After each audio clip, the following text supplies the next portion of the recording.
Hey, yo, what's up? It's your boy, Sir, of the 2020 Podcast, LLC.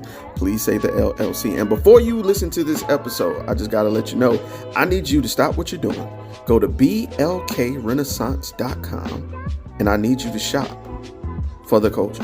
That's right. Anytime you use the promo code LLC20 at Black Renaissance Clothing's website, you will get 20% off your order. Off rip, no questions asked. So do me a favor and do it for the culture. Peace. Hey, this is KJ, and I have a question for you. When was the last time you got something nice for yourself? That's what I thought. So why not visit www.theblurredsyndicate.com and get something that will help you express who you really are. They've got shirts, mugs, purses, mouse pads, and even aprons for the grillers of the family. So if you're a fan of anime, pro wrestling, or hell, even the Golden Girls, the Blurred Syndicate has got you covered.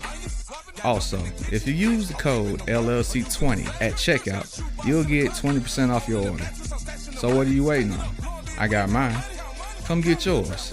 And remember to join the BS.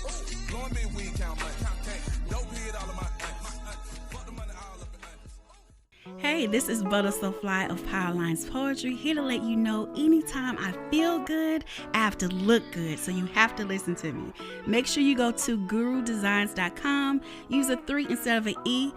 The website is great, so you can get something for yourself, and then she makes custom clothes for men too. And guess what? I got a promo code for you. Use 20/20 and it'll get you 15% off of any order $25 or more. You can't beat that. Go to gurudesigns.com.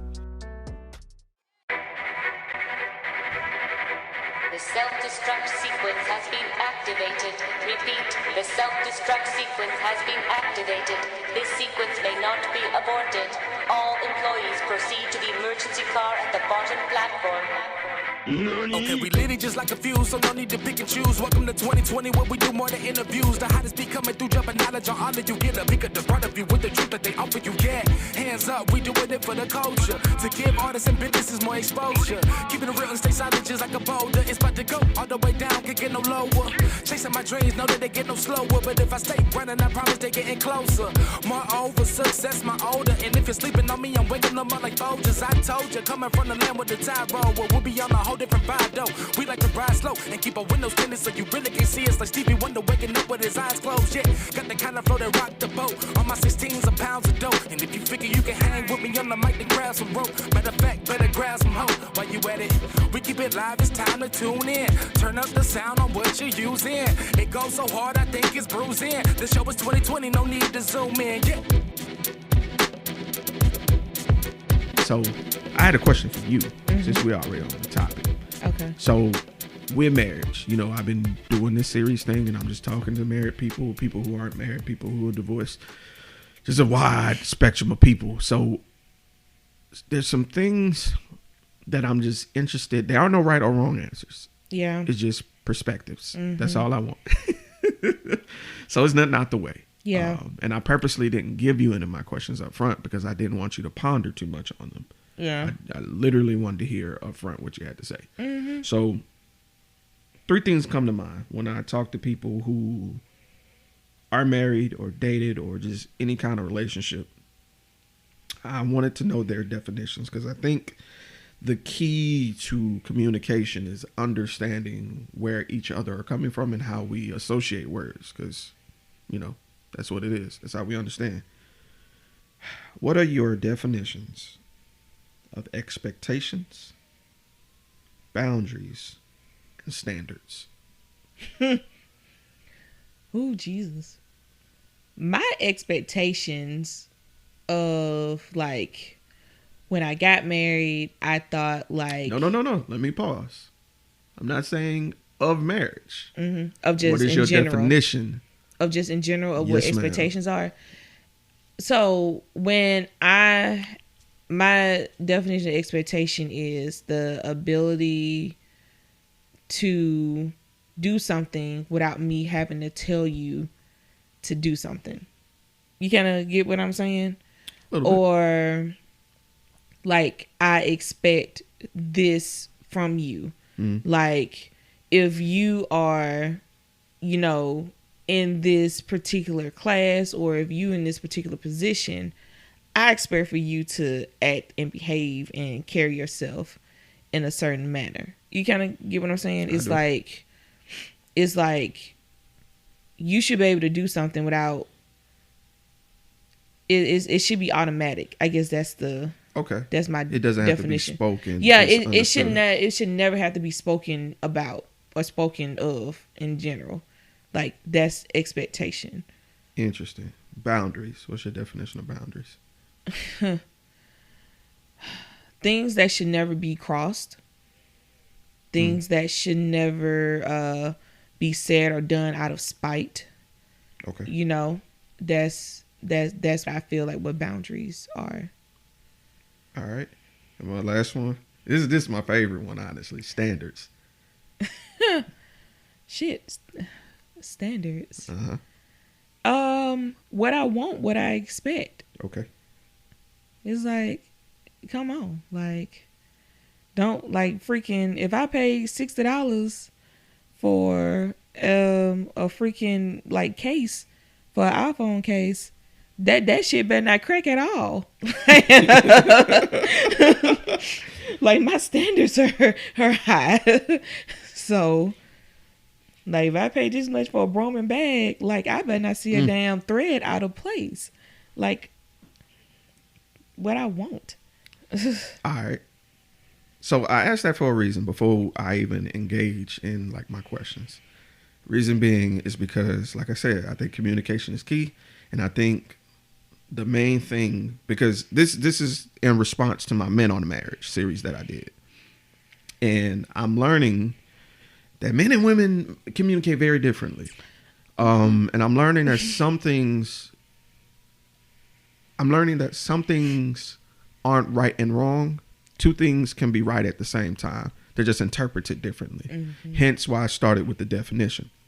So I'm going to give you Merriam-Webster's definition of expectation. Something expected on the basis of expecting the prospects of inheritance. So basically, just like you said, and not necessarily an assumption, but in essence, an assumption. Like you said, it didn't have to be spoken, you know. So I agree with you there. And I like how you even said that you put emphasis on it doesn't have to be said. And I think that's something that we miss a lot, because as men, we're like, tell me. We're so tell me. Y'all so freaking tell me until it gets on my damn nerves. I should not have to tell you every fucking thing. But you get upset if I tell you something, because then you feel like I'm treating you like a child. So it's like, That's you know fair. what? Go ahead and fall. I ain't gonna catch you. Would you agree that some people have to learn by bumping their heads? Yes. Uh-huh. Some people stubborn than a mule in a freaking desert. So I ain't never heard that before. I'm country. I'm so damn country. Like, he can tell you, because I'll be saying some stuff all the damn time. Okay. Yeah. I believe in that wholeheartedly. All right. So that's expectation. And I mentioned next, boundaries. The definition. This is all Merriam. I went straight for Merriam. I specifically chose Merriam. We didn't do Urban Dictionary? But nah, cuz. Nah, bro. There's all kind of shit in there. Boundaries. Something that indicate or fixes a limit or extent. And I found it interesting that they said extent. Because I feel like limit feels so like... Say that one more time. Yeah. Something that indicates or fixes a limit or extent. So basically just don't cross something. Essentially. Yeah. It shows you, people say red flags. I'm going to say a green flag in this case. Like, yo, this is as far as I go. That right there. Cross that. But see, my thing is, when folks cross a boundary and they know they crossed the boundary, mm-hmm.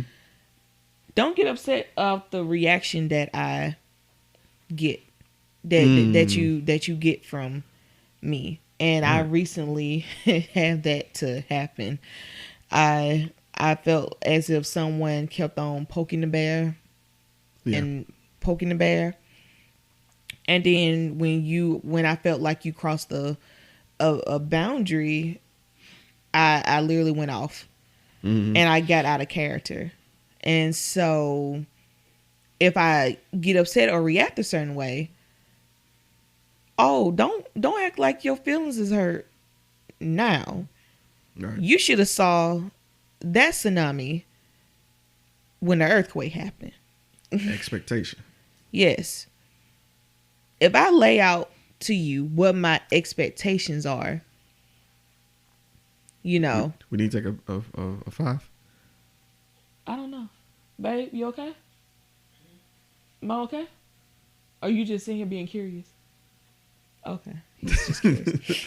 Okay, sorry. All right, so if I give an expectation, if I lay out to you, these are my expectations, you know, to do X, Y, Z, and you fail to do X, Y, Z, and instead you continue to do the thing that you know that I don't like. You know, you steady crossing that boundary of something that I don't like. Don't get mad at the reaction that I give you. Interesting. That plays into the next part. Standard. Yeah. Okay. So I found your explanation of standard interesting. Now I'm gonna give you why in a second, but I'm gonna give the definition. And again, we fucking with Miriam. I fucks with Miriam heavy. I used to read her dictionaries when I was a kid. I use that kid. Yeah, I was. Standards. I can't say that I did puzzles. Books and puzzles. And Tetris. I fucking love Tetris. My Game Boy. I'm getting off topic. I'm getting off topic. Standards. Something established by authority, custom, or general consent as a model or example. I'm going to repeat that. Something established by authority, custom, or general consent as a model or an example. And I felt like that was screaming marriage. I felt, because the authority, of course, marriage is a law first. You know, it's a law. Custom is our culture, the way we act and the way we do things. General consent is what you have to do to be married. You know, you offer into each other as a model or an example. And you mentioned that you've seen examples of good and bad. So you've seen what they can be on both spectrums. So let's talk about standards, because I think people are confusing standards and expectations. Yeah, as women we do.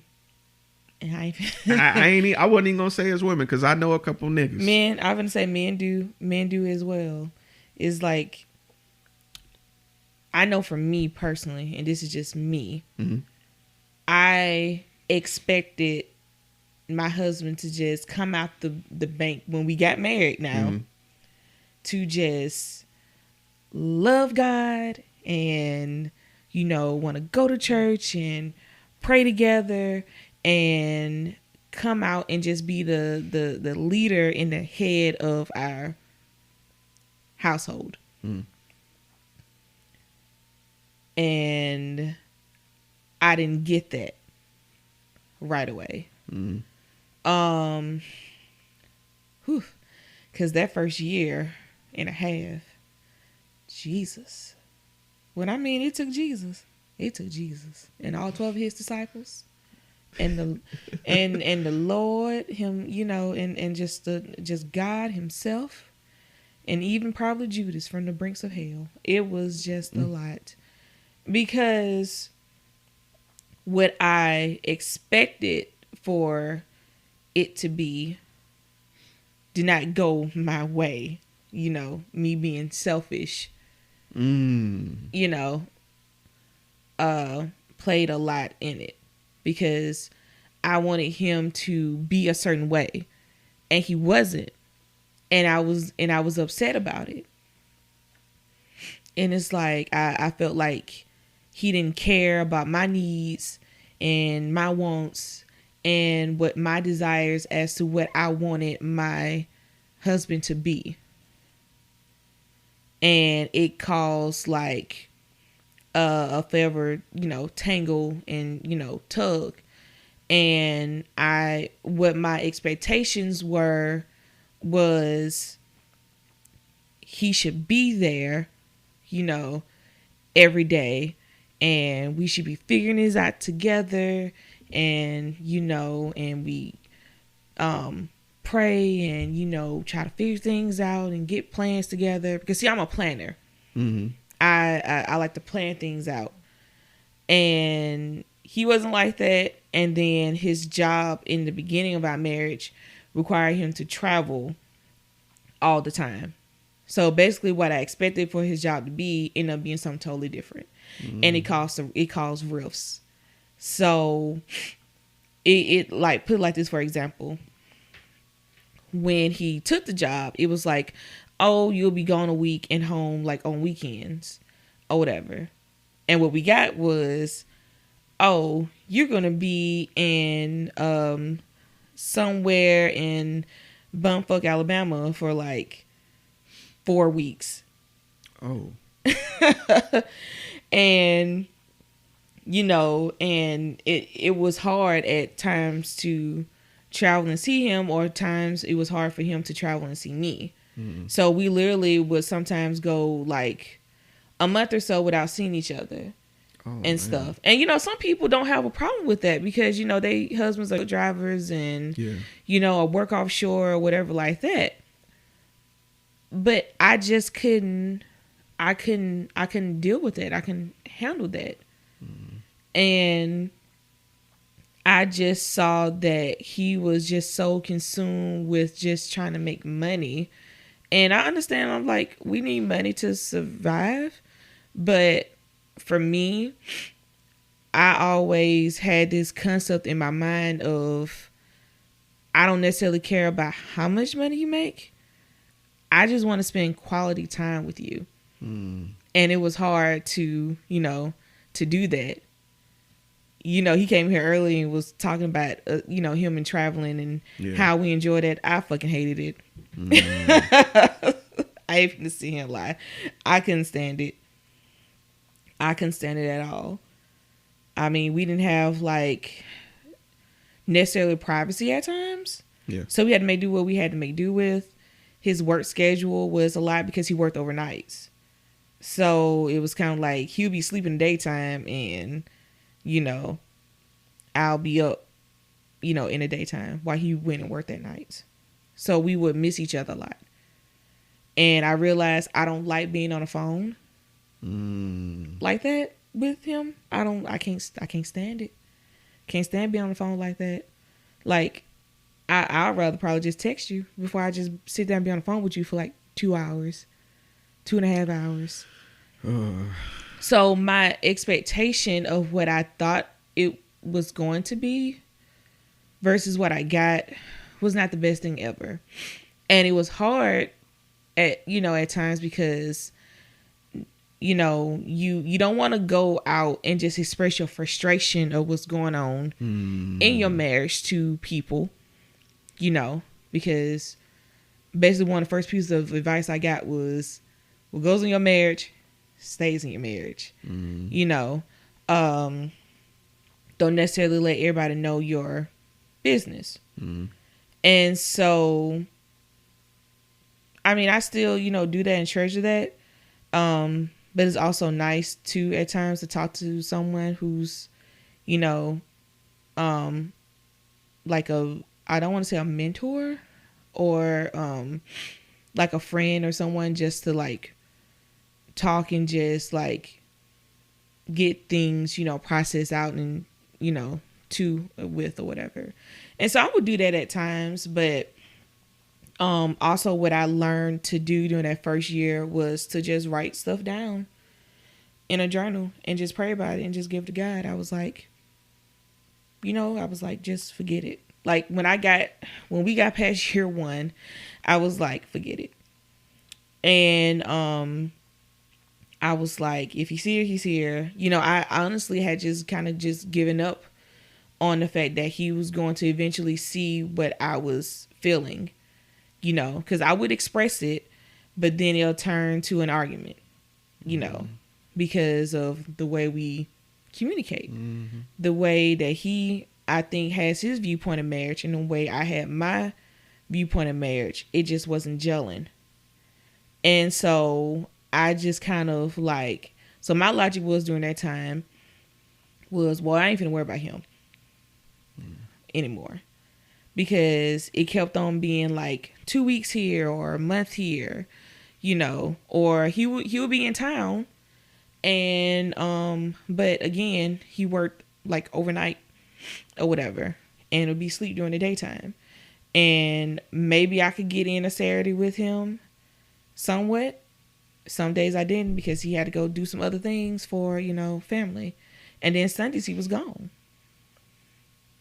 So what time did I actually really truly I got to spend and figure him out and learn how to live together? We didn't do that until like maybe year 2. Oh man. Yeah. Being in that apartment by myself was like lonely as shit sometimes. And so that's why I was like, I'm just gonna go back to school. So that's what prompted me to get my second master's, actually, was the fact that he just wasn't there. And so it kept me busy. And because he was never there, it was just really, really lonely. And so it was at one point in which I was like, because he was just going away so much, I think I made a comment to him one day. I said, honestly, I said, I just don't know anymore. I said, you could probably come home and I won't even be fucking here. And he was like, what? I said, yes, I'm tired of it. I said, I'm tired. Yeah. And I think eventually by that time he was tired of it too. And he was starting to see like, man, I'm just ready to be at home. I'm tired of being in hotel rooms, blah, blah. So I was like, okay, now you're seeing what I'm seeing. I mean, it took a, you know, it took a minute. Just fast forwarding, because then I realized with us, well, we realized together that out of town work doesn't work well for our marriage. It can work well for, you know, other people, you know, and things, but I was like, I just can't do it. Like, I can take you being gone for a week. After a week, I'm like, okay. So let me ask you this, because you just said one of the points I actually had written down is, you know, media now has this broad brush of a marriage need to look like this, need to have this, need to have this. And anytime you display that you deviate from that, you hear, oh, it couldn't be me, couldn't be me, couldn't be me, and all this. Do you feel that the media plays a bigger part in the way we like perceive marriage as a whole, especially in our community? It's a question. It's one of those questions, yes and no. Okay. I felt like, because I know, I'm like, if that's the case, then a lot of families would look like the Cosbys. Or My Wife and Kids. You know, we will have that family unit there, but we don't. I think a lot of it has to do with, you know, culture and like music. Because I think more of the negative kind of overshadowed some of the positive stuff. And then too, what's in our neighborhoods and within our families, and, you know, just, you know, what we see. Because, I mean, if you never seen just like a married family before, you probably not going to necessarily be like, have that instinctive, I guess, drive or feeling to want to get married. I don't know. My ideal and thought on marriage honestly came from just my family. I think media mostly influenced me in terms of how I felt like I should look and be as a woman in order to attract a man. Not necessarily marriage for me. It was just the way I felt like I should have behaved and did and wore and, you know, stuff like that. Not necessarily my ideal viewpoint of marriage. For me, it always just, that was family. But the way that I got a man and attracted a man and kept a man, I felt like came from media more so than anything. All right. Now, since you say media played a part in that, has media showed you anything, or just in general, what were some of the things that you picked up on, or do you see that's, I guess, prevalent now, that's saying, hey, you should strive and try this? What are some of the things that you've seen? Because something I've noticed that social media, and even beyond social media, like, people's experience with media is different. Like, my feed of what I see may be different from what you're seeing. Yeah. So what, like, based on what you see when you go online, like, what are some of the things that you see that people are saying they should strive for? They should strive to have it all: money, education, power, respect, you know. It's always been a debate because how can I put it? Some people look at women who are overly successful and feel like they don't need a man because they got it all. They done it all. And I think, you know,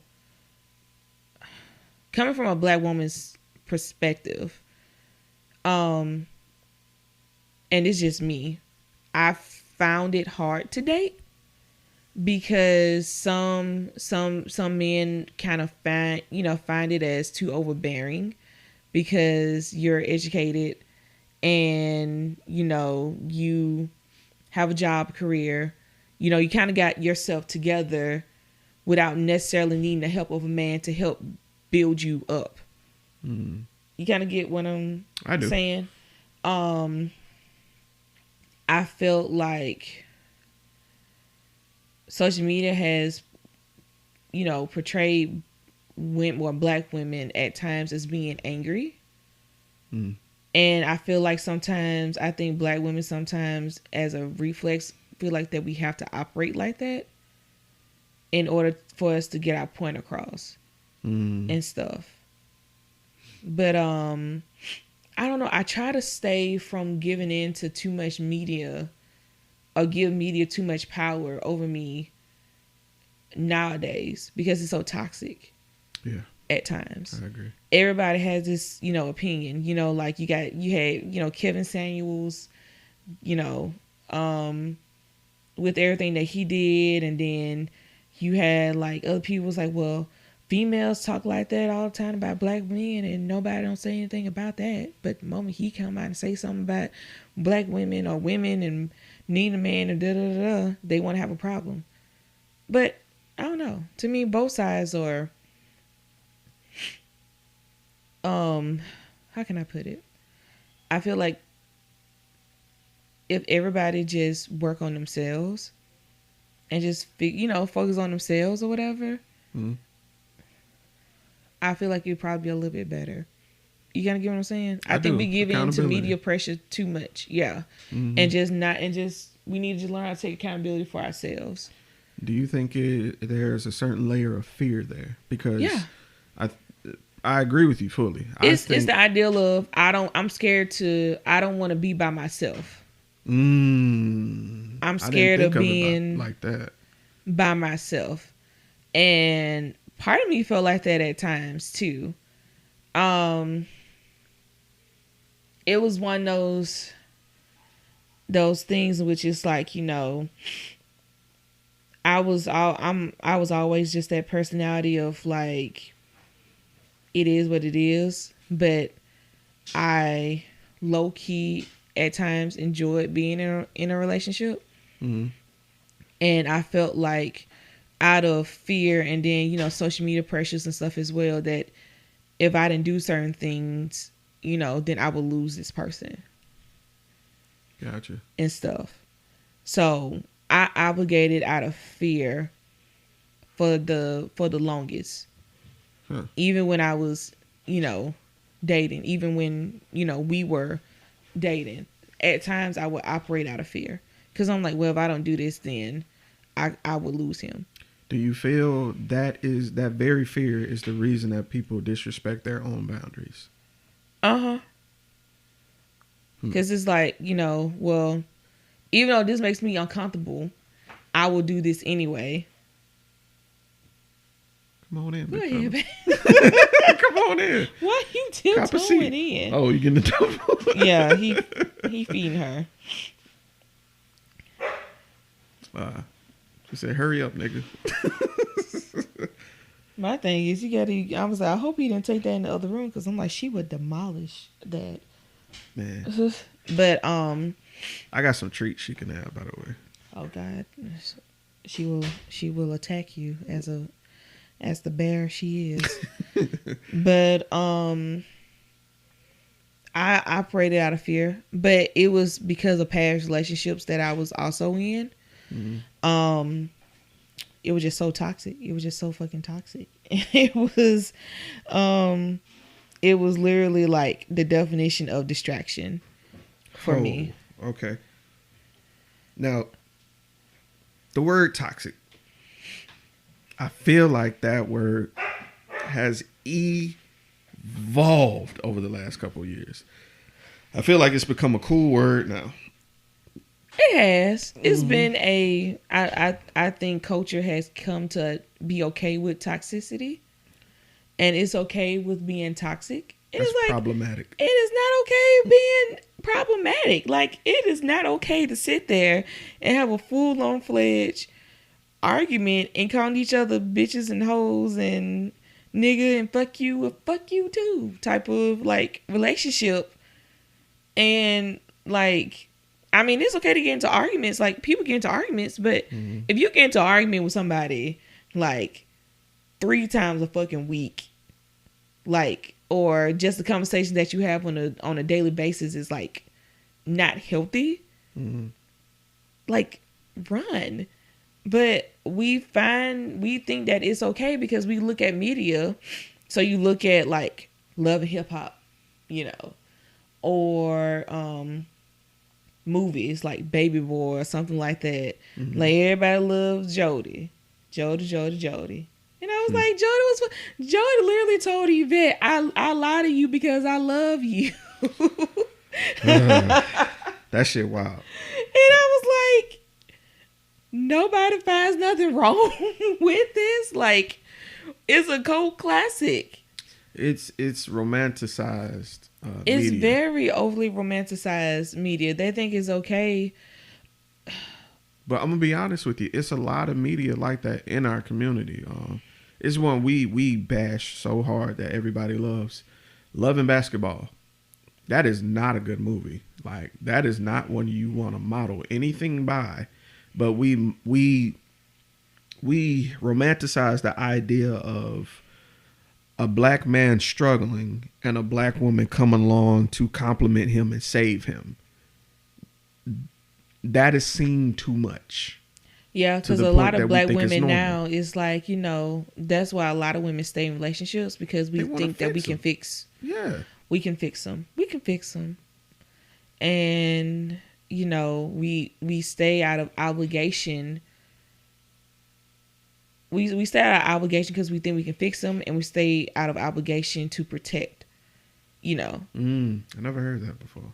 Yeah, like, like, that man in there, like, I love him, but I also feel like at times it's my job to, like, I feel like at times too, because of society and just the way society has evolved, like we have to protect black men because of the fact, like, either you're in jail or you're dead, or it's like you're out here trying to make it, but it's hard to make it because of the fact that you're a black man and people are intimidated by black men. Can I divulge in something with you? Okay. As a man, I'm gonna be real with you. I've never heard that phrase before. Like as a black woman to protect black men. And let me explain why that pulls a heartstring for guys, if I may. We are always told we protect you. And when we fuck up, we often feel antagonized by you. So it's like you're our shield and our sword, in defense and in offense. We feel that. But it's very different to hear a woman speak in a position of not necessarily nurturing, but protecting. I feel like that's two different things. You nurture children, but yes, yeah. It's a protection type of, thing. Like, I don't put it like this. When we had went through a situation, and financially it was a little bit of a struggle. I'm not going to sit here and beat up on you, because of something that wasn't, in your control. It was nothing that you could do about it. Right. And it was just the way it was. So, I mean, in order to just help mentally, put him at ease, I made the necessarily just financial moves to try to do some things to help make us okay. And, thankfully, we were just blessed and fortunate enough to make it through that season, unscathed, basically. But I think a lot of times, too, because of the fact that Black women feel obligated to protect Black men, it creates a lot of stress on us as well. It is stressful. It is stressful as fuck. Because you wanna protect, but you also are scared to complain. Because you feel like you're nagging. Like, I don't want to ever feel like I'm nagging. I don't want to ever do that. Forgive my ignorance. I never thought y'all thought like that. Well, that's just me. I don't know how other women think, but for me, I don't want to ever feel like I'm nagging or being a hindrance or a bother. So I work, and I work like hell in order to help maintain whatever it takes for me to maintain us until you can come along and pick up, the pieces on your end to get your shit in order. Fucking A. Okay. But the thing for me is, too, I have a limit. It's just so much, it's just so much that I can take and put on myself and do. Because then that turns into anxiety and stress, stuff that, is not good for the body. And, my thing is, too, as even if you're in a relationship, it don't even necessarily have to be a marriage. Anxiety and stress and stuff, that affects a lot of things on your body. Yes. Like, as a woman, like, if I'm stressed out and stuff, and I know helping you is, like, one of the reasons why I'm, like, stressed out and stuff, I don't want to have sex with you. Why do I want to do this? Like, as a, as a stressor, at times. Like, I don't know. It's one of those things which is like, we pick up the load so much sometimes, and we're always on the go. So, so much until, when we get the little chance and opportunity to stop and break and process, and it's like, wow, I've been doing a lot. When will I have the time for me to just stop and relax and chill and take a break? But you feel selfish at the same time because you're asking them questions, because you don't want to seem like you're nagging or being a hindrance or just being a bother. So you continue to work and go, even though you're like tired and stressed out. And that takes a big toll and effect on your body, because especially if you want to have kids. that takes toll. Communication is what I'm hearing. Yeah. On that. Yeah, Big time. communication is always important. I feel like nobody's perfect in communication. I think everyone is forever always working on communication because you two are not the same you two that you met X amount of years ago. Huh. Talk about that shit.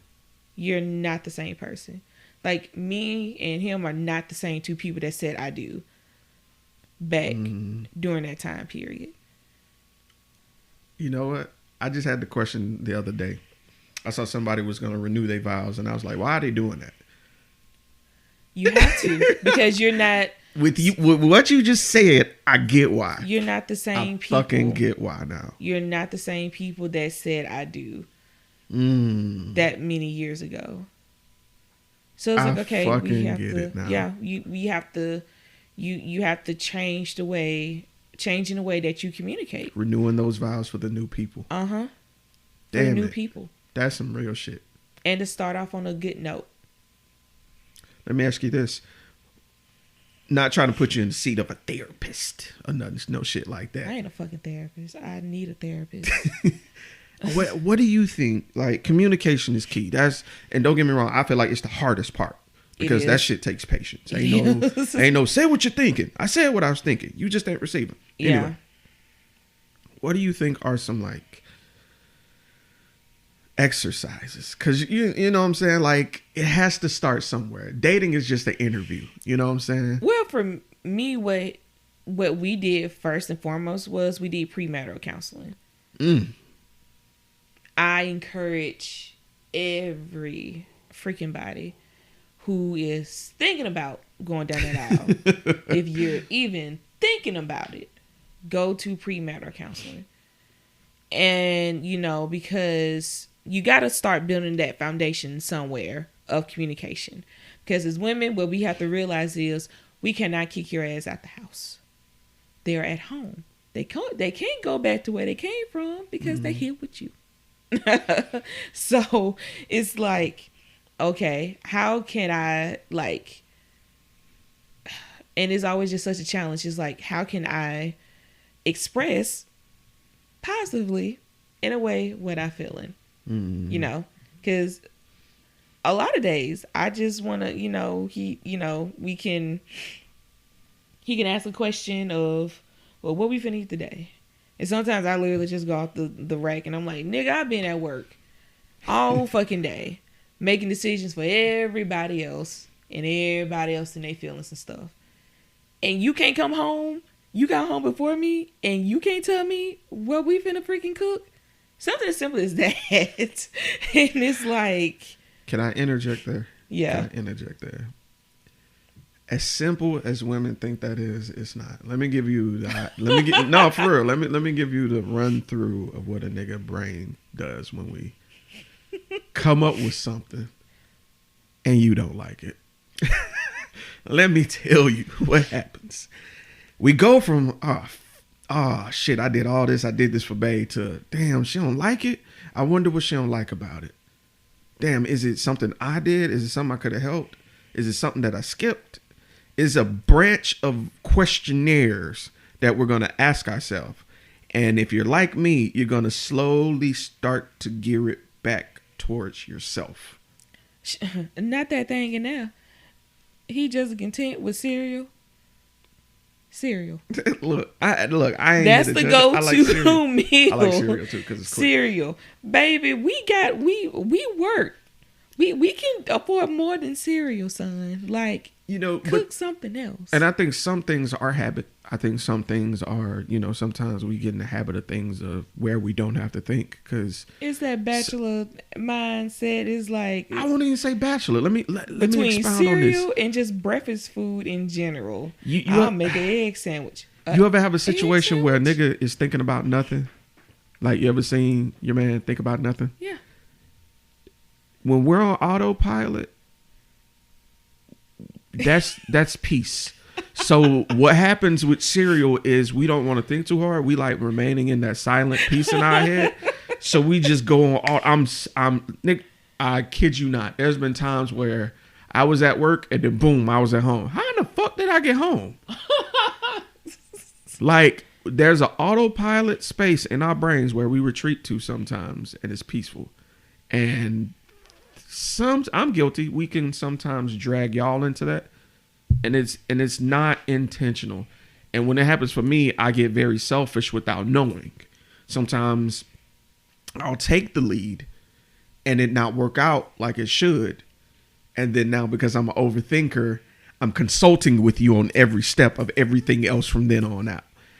I'm a man of extremes. Either I'm not doing it or I'm doing it way too much. And finding that middle ground is a struggle for me. You know. But see, for me, it's just the simple things that you can do. Can we put quotes on simple though? Because some shit y'all say simple, our brain process different. The shit is simple. I don't know, cuz. As simple as just like washing the clothes. There's so many different ways to wash clothes. Oh my god! Oh my fucking god! Or clean the kitchen. Okay, I feel you on that because I like my kitchen. But I mean, the rules are like, so we try to put this rule of like, whoever like cooks, the person who didn't cook cleans up the kitchen. Yeah. But that fucking rule don't work. It always ends up back out like the cook ends up cleaning up the kitchen. Or we end up cleaning up the kitchen together. Now, I think that's fair. Let me explain why it's fair. Sometimes when I watch, because I love to wash dishes, I'm one of them weird niggas. I know. I love washing dishes. That's so old. I don't give a shit. It's so soothing to me to see dirty dishes. And then when I'm done, there's a pile of clean, motherfucking ready to go dishes. And nothing more satisfying than cleaning out the sink, hanging up your rag, and then turning off the light in the kitchen. That's peace to me. I love that. The Lord blessed man with the mind to invent a dishwasher. I'm gonna use dishwasher can't wash like me though. It ain't gonna get deep in there. Now see, I'm OCD when it comes to cleaning up a kitchen. Like if I feel like the stove is not clean, I will go in there and clean it. Not because your way of cleaning is like good, which I mean probably at times if I'm not cleaning, that means it's not good. Damn. Yeah, I'm like OCD. Like I will literally probably start like fidgeting. Or like, yeah, I get like, I just don't play with the kitchen and the sink. Like I hate seeing like food in the strainer in the sink. It's like, why you letting it sit there? That's how gnats come about. Yeah. So I'm sitting there with like I'm getting the dishwasher liquid and all that shit. Like I'm in there cleaning. I put a splash of bleach in my shit and everything. Yeah. Yeah. And I was like, yeah, I don't, it's just stuff like that. It's like, clean the way I want you to clean. Communication. That's the communication. But see, if I tell you that, like if I say that, I come off as just being a jerk and being a control freak, and it's like you'll get frustrated and be like, well, fine, you just clean the way that you like. Fine, you just clean the way you want to clean it. I find that sometimes y'all get impatient on those moments where you think I should know something the way that you think I should know it. Yeah, that's my problem too. I mean, because I'm like, that a lot. But see, here's the thing, men who's listening. If a woman says, babe, can you do X, Y, and Z for me? That does not mean do it when you fucking are ready to do it. It means do it now. Okay. I object, Your Honor. I object. It means do it now. Let me tell you why. I've done that before, and it's bitten me in the ass because I assumed, based on expectation, like you saying, that you want it done now. And when I did it early, and her end was not ready. I'm going to give a story. Fuck it. I'm going to go story time. Fuck it, because I know I ain't make sense. I'm at work. I get a text, hey, what you doing when you get off? I know when I get that text message, that means something needs to be done. Right? Yeah. So I'm like, cool. I get off at 3:30. What's up? Hey, if I put the dog in, school, could you go up there and pay the initial fee? Woo, woo, woo, woo. I was like, absolutely. How much is it? It'd be blah, blah, blah. I'm like, okay, bet. What's the address? The address is blah, blah, blah. I bet. End the conversation. I leave work. I go up there. I go pay the fee. Mm-hmm. But she said if. Uh-huh. She said if. Uh-huh. Not I have the dog there. I need you to go and do this after you get off from work. My point isn't you're right or you're wrong. She was talking in hypothetical. Right. But again, I'm not talking in I'm purely bringing this up for the differences in communication. The way I'm brought up, I'm not going to ask you about something if I don't want you to do it. I'm not bringing hypothetical. That's not how my family operates. Yeah. I bring it up in order to see if you would do it. Correct. To see if you would do it. I'm not asking you to do it right now. Now, my question is, if that was the case, why would you ask me what time I got off today? Yeah, see, I don't do that now. Do you see why the lines were blurred for me? So I left work and drove 30 minutes to somewhere that she had never spoken to. Walked in there, they were just shutting down. They looking at me crazy. I'm like, hey, I'm here to pay such and such for this dog, for this person. I don't know who you talking about, sir. I call her, hey, they don't know what you're talking about. Wait, what? I never called them. What? So now I'm pissed. And I'm not mad at her. I'm pissed because I'm trying to do what I think is right in my brain, but no matter what, I'm wrong. That should have been a conversation, like, once y'all get off and be like, hey, I was looking at places for, to take the dog for daycare or whatever. They're going to charge this amount of fee. Can you pay this fee? Will you be able to pay this fee for me if, I go ahead and enroll them there? That's typically how that goes. And I learned how to work on that over time. Like communication is something that I feel like when I think I did it correctly 1 minute, something happens and it just fucks it all the way up, and I'm like, okay, here we go. Same as it ends up like in an argument or something. And so me and that one in there are like two stubborn, like, Billy just goats. I don't know. I just want to say Billy Goat. I mean a Billy Goat or a damn camel in the fucking desert. The river, the water can be right fucking there, and the water can symbolize the way to apologize, and we will both fucking probably stand there and die of dehydration. King and Queen of Petty. At time, yeah. And then he tries to see if I'm still mad by like bringing up subtle. Oh yeah, the awkward conversations. Shit. I do that shit too. Yeah, I do that shit too. And it's like, you already know that I'm still fucking pissed. I'm gonna try to make you laugh. That's and it never works. No, but I'm awkward. It doesn't work. It's like just leave me the fuck alone. Like, just leave me alone. But I hate when we do get into arguments. Like, I can't sleep.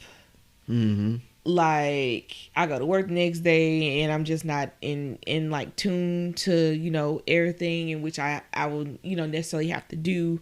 It's like everything's just thrown off until I'm just able to just come home and just sit down and just talk and communicate. And we've gotten better with that over time. Because, some old folks always had a saying, don't go to bed angry, or what it was in the Bible, it was like, don't let the sun go down on your wrath or something. Some shit. Yeah. I know my son's school like lessons are probably messing up right now. It's but I feel like that shit don't apply to everybody. Some niggas need to go to sleep first. It can't. Yeah, it really. Because some people, like, you wake up and it's like you probably be more angry than what you was the night before. And I was, it's not. To me, I can't. It doesn't work that way with me. I literally will have to like process. Yes. Like, let it process for me. And then my thing is sometimes too, just being the person that I am, like I'll apologize, but I ain't finna like fucking apologize probably the way that you want me to apologize. I say that I'm sorry, but I ain't finna sit there and say that you fucking right. Like, I apologize that I hurt your feelings, but this is like my point of view. See, I'm different.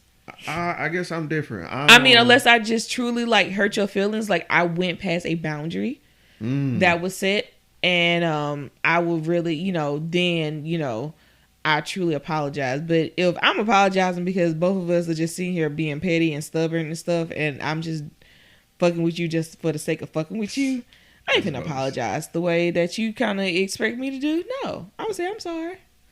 So I think the hardest apologies, I have no problem apologizing if I'm wrong. I find it hard to apologize when there's an expectation difference in communication. Like if I expect something and you expect something, but because we argued or because something didn't go away, I find it hard that there's an apology needed there. You know what I'm saying? In order to engage the conversation, because we could both be mad, but we both are right. You know what I'm saying? So that's the speed bump in the road for me. I don't know how to approach it, because I feel like with me approaching first, I don't want you to think I'm coming to you as an apology. No, I'm coming to you to come up with a resolution. You know what I'm saying?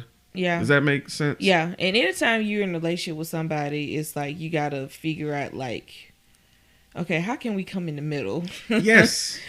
To, you know, to be at peace on this, you know, particular matter.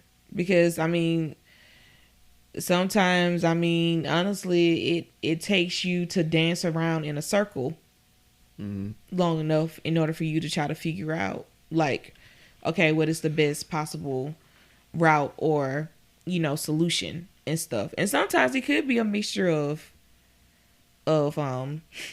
both, you know. But I must say, like, we have like we have disagreements. It's very rare that we get like a argument. Right. You know what I'm saying? Like, I think the last true argument we had would probably have to be sometime like in the beginning of the first of the year, like, in which I was just like really, really mad. Right. like, bro, if I see you, he's on site. No, type of mad. And I was kind of, because I was heartbroken, because, you know, if I put a lot of thought and attention into a particular thing, and then I feel like you just kind of disregard my feelings on the matter, you know, that bothers me. I feel you. I feel you on that one. I feel that same way, even if it's not like necessarily a project. Maybe it's me communicating an issue to you. If I feel that you close down, or I give you a dissertation and sources and a goddamn, I don't know, an APA format, like I really took time to break down why I feel away, and your response is, okay, I understand, that disheartens me from communicating. I know for me, my biggest thing is because I'm busy all the time. I gotta learn how to just cut all of this off and just go in there and just chill and relax with him. I'm like forever working on that, because I take on tasks and things and, you know, jobs and stuff, not only to help betterment of me, it's extra income for us. Right. You know, because I look at the overall goal, I'm like, shoot, if I win, the whole team wins type of mentality. But the downside is I got to learn how to balance and juggle it all, because I'm such a workaholic. I get in like total like tunnel vision. So work basically can encompass my whole mind and thought process to the point in which I don't look up and realize I haven't even spent time with him today. Let me go do that. Let me, you know, this can wait tomorrow. Yeah. Let me go and do that. Does it open your eyes in a new light, given like how the dynamic was before, with him being out having to work as much and not being able to see him like you want to? Now that you're on the other end, do you feel like you can understand a little bit more of how duty and thinking outside of necessarily yourself can play to a decision of, dang, I lost track of, you know what I'm saying, what I was doing and my commitment to this person? I guess I'm just asking, does that make you a little bit more understanding of it? Like how what he did? Of what he went through. Of what he went through? Of what his side of the table looked like. Yeah, I understand what he was talking about and what he felt like his struggle was. Mm-hmm. And I always want him to do better. I always want to push him to do great. You know, because I always want to see him do great. Because I'm like, even if he don't necessarily see it in himself, I see it in him. The potential that he has and what he can do. You know, I just always want him to see it, within himself first. But I also want him to understand, like, money isn't everything.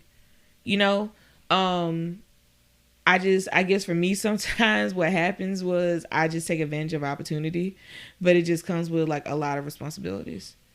At the same time, it's one of those is like, how can I put it?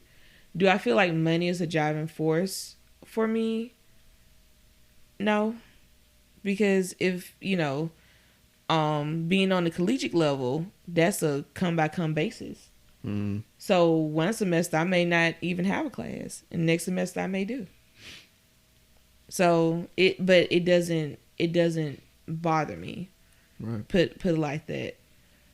Because of where I've gotten to now in my career now, and just financially how it's kind of set up, I don't necessarily have to have that income in order to like be okay. Will I miss it? Yes, of course. I guess for me, money is not necessarily a driving force for me. Time is. Yeah. Time is. But it's just me naturally. I'm just natural workaholic. Like, I've been like that since freaking school. Since like high school, middle school. I just always was a workaholic. So I just never knew how to balance. I could be broke as a joke and still be a workaholic. That's wild. That's me. So it wasn't like, oh, I got obsessed with money and then I became a workaholic. No, I'm just always a workaholic. I'm that person. If I'm not, I feel like I got to be doing something at all times. Why is that? Because I feel like I'm not being successful if I'm not. So your idea of success involves the workload. It involves working. And I guess I got that because of my mom. Because she was working and going to school, and stuff like that. And that inspired me. Got you. That's who I am. That's the way I work. We are what we see. Yeah. And it's just the way that I'm wired. She's married, she's married and working with school at the same time. Like, yeah, I can, I do the exact same thing because, I guess out of admiration, I do it. But then also for me, work at times can help numb the feelings that I have for certain things. And that's why I go to therapy, because I was like, I just need to work and process all of that other stuff out of my brain in order to help me kind of come down on this workaholic feeling that I always constantly have. It sounds like, just being real, it sounds like a bit of escapism. It is at times, because Excuse me. my marriage, is important to me. Honestly, but I just always feel like me working and busy, being busy, can, how can I put it? It keeps me balanced. I feel like I'm lazy if I spend too much time I get you. with him. I get you. Or just too much time just, lounging around. I feel like I'm like, I need to be doing something else, Like during spring break, I freaking painted a room. What? Yeah, the room in there, I painted that over spring break by myself. So you won't even let yourself have a decent vacation. I didn't have a decent vacation. That's wild. That's wild. Yeah, but that's just always been me. It's just the way I've been wired. And that's the one thing I just love about him. He can come into that void and just be like, hey, put it down. Let's go. Yep. And, that's, and we spend and take time away. And I don't think about it anymore. That's interesting. Yeah, so he helps balance me out in terms of that. Because he's such a lazy river at times, and I'm always like on the go. Not necessarily an obligation of money, but it's just the fact that I just enjoy being busy and working and going. Yeah. Until my body tells me to stop. Now when your body's like... That's what happened in 30. Your body talks. No, it wasn't even that. I was like freaking... 22. I was like in grad school. And I was at home. And I just, how you get through finals. So you up. I went to Circuit. So this was my thing. I would go to Circle K and get like the cappuccino or the coffee or whatever, and get like 4 espresso shots. You are a crazy person. 4 espresso shots. Like coffee doesn't, like regular coffee don't do shit to me. And so it in fact it helps me sleep. Like it doesn't wire me. Caffeine Coffee helps you sleep. Regular coffee does not do anything to me. Hence why I can be okay with like two cups a day. Ain't no way in hell. And so I'll get like 4 espresso shots, and I just be up like studying or whatever. So I'll be up to like 3-4 in the morning. And then, turn around and you go and take your final. And then turn around and do the exact same shit for like 2 or 3 days. And then once finals are done, then it's like, okay, now I can relax. Well, the issue was I wasn't able to truly relax one time. And I was just trying to get sleep. I was like, I just want to get some sleep. And every time you try to get some sleep, somebody call you to do something. And absolutely. All that stuff. You saw my post. And literally was like, I think I remember getting up and about to take a bath. And I walked in the room, and that's all I remember. I literally like fell out on the floor and flooded my folks' house. I flooded the house. And so that was a wake-up call to me. That I was like, Lord, I'm like, that's the Lord telling you to sit your butt down. Big time. And so I was on bed rest for like 3 or 4 days. Yeah. So, yeah, I make sure that I don't stress myself to that limit anymore.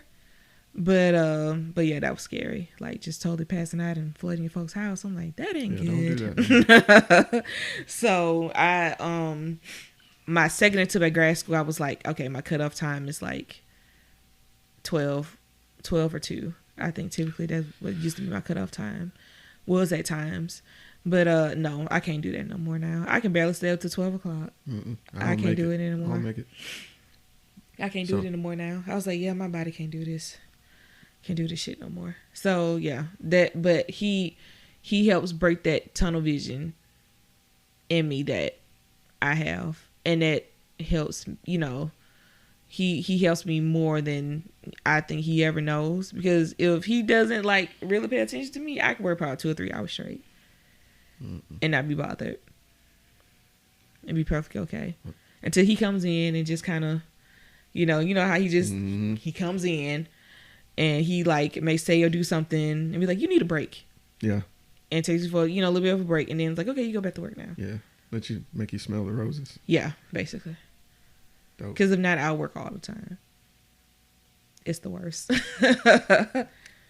I think we can stop there. That was it. That's what I wanted to hear. That's what I needed. I needed to hear the views, the perspectives, the gray, the white, the black, everything. Because I feel like everybody puts on when they talk about marriage, you know, trying to sound like, you know, oh, I gotta play into this title, you know, especially when dealing with married folk. Now, I wanted to hear like what people genuinely felt, because I feel like there's a lot of cap out there, and just one-on-one Marriage talk to is people. one of those things. It's whatever you and your spouse makes it. You see what I'm saying? Like, I didn't necessarily we didn't necessarily forgo into like these titles and all this type of stuff. I think what changed with us was like responsibility, you know, in things. But I guess the essence of who we are, that didn't change. Like, that didn't change. We didn't like hanging out with people before at times. And it's like, we damn sure didn't change now. So it's like we didn't, that essence of us just being us didn't change. It probably grew worse because we found other different little hobbies to get into and shit now. So I like it. Like, easing into marriage, it wasn't hard. It wasn't hard, but it wasn't easy. You know, it's one of those things, like, I didn't try to like overthink and come up with this philosophy and blah blah blah. I always just try to apply, you know, I try to stick to the biblical principles of what marriage is about. And it's funny how folks say the word like, oh, I don't want to submit. But you got to submit to each other. You know? Like I care about his feelings. I care about his feelings and everything. Even though he may not feel like I care about his feelings at times. I care about his feelings. Really? Forget you too.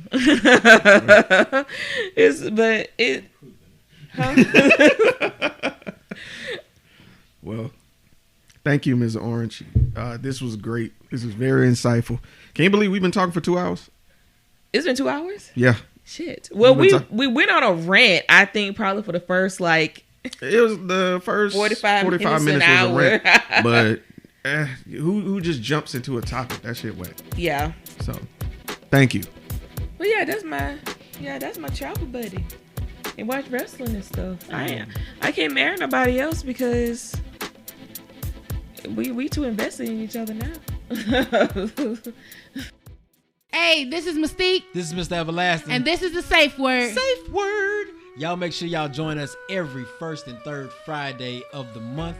Every month. We are in season 3. Season 3. Y'all already know what it is, man. Tap in.